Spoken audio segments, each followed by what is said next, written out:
Kampung Ngunga, tanah kelahiran masyarakat Sumba. Umbu Purawaha tahun 2007 dalam bukunya Sejarah, Musyawarah dan Adat Istiadat Sumba Timur menjelaskan bahwa penduduk yang ada di Pulau Sumba yang sekarang disebut orang Sumba tiba di Pulau Sumba melalui Tanjung Sasar oleh karena pada waktu itu daratan Pulau Sumba masih bergandengan dengan daratan Pulau Flores dan Sumbawa. Pada waktu itu Pulau Sumba dengan Flores dihubungkan oleh sebuah jembatan batu yang dinamakan Kataka Lindiwatu. Setiba di Tanjung Sasar ini, nenek moyang orang Sumba menetap di Muara Kadahang. Mereka berjumlah 8 orang, terdiri dari 4 orang laki-laki dan 4 orang perempuan. Dengan demikian mereka dalam status berpasangan, yakni masing-masing bersama pasangan suami istri. Di Muara Kadahang, untuk sementara waktu mereka bermukim di tepi sungai Kadahang menggunakan tenda dari daun alang-alang. Beberapa saat kemudian, datang seorang laki-laki tiba di Kataka Lindiwatu Haharu Malai yang mendatangi mereka di Muara Kadahang, tetapi tidak diketahui yang bersangkutan menggunakan alat angkutan apa dari tempat asalnya untuk sampai ke tempat tersebut.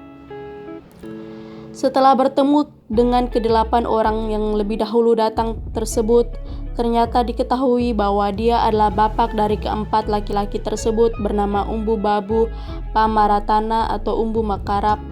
Makarap berarti kusta.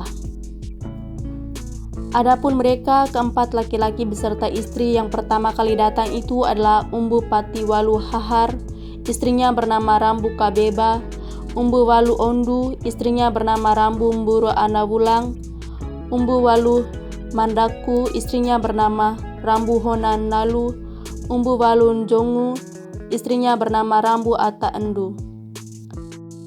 Dari tempat pemukiman pertama Muara Kadahang, kemudian mereka berpindah serta membuat permukiman di Laimbaya, dan di tempat tersebut mereka hanya bertahan sementara waktu saja dan kemudian mereka membuat rumah atau kampung yang bernama Mburumbaku.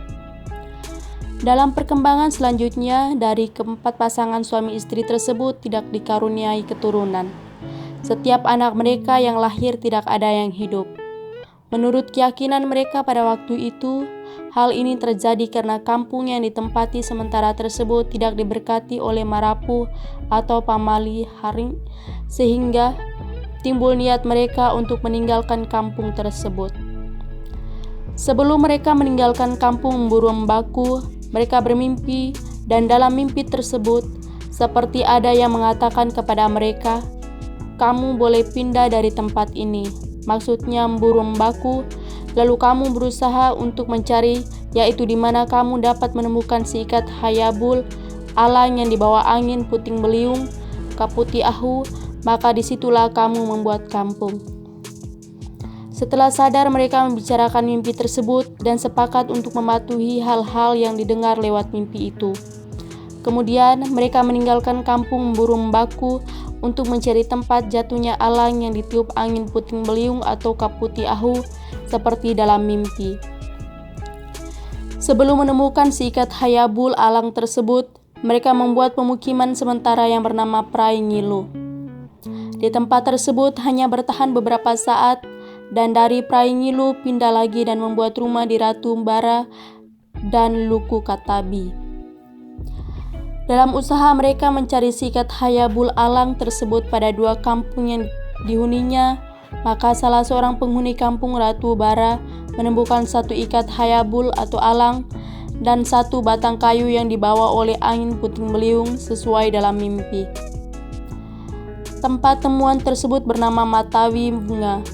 Dekat mata air terdapat pohon turi, dan disitulah tempat keempat bersaudara bersama istri membuat penginapan tetap. Dalam perkembangannya dari zaman ke zaman, hingga saat ini kampung yang bernama Matawi Bunga menjadi Prai Bunga atau saat sekarang ini disebut Kampung Bunga. Sebagai wujud pelestarian nama Kampung Bunga, maka oleh masyarakat setempat mengusulkan nama desa yang mempunyai wilayah pemerintahan termasuk Kampung Bunga menjadi Desa Bunga dan telah ditetapkan pada tahun 1958 bersama dengan lahirnya Kabupaten Sumba.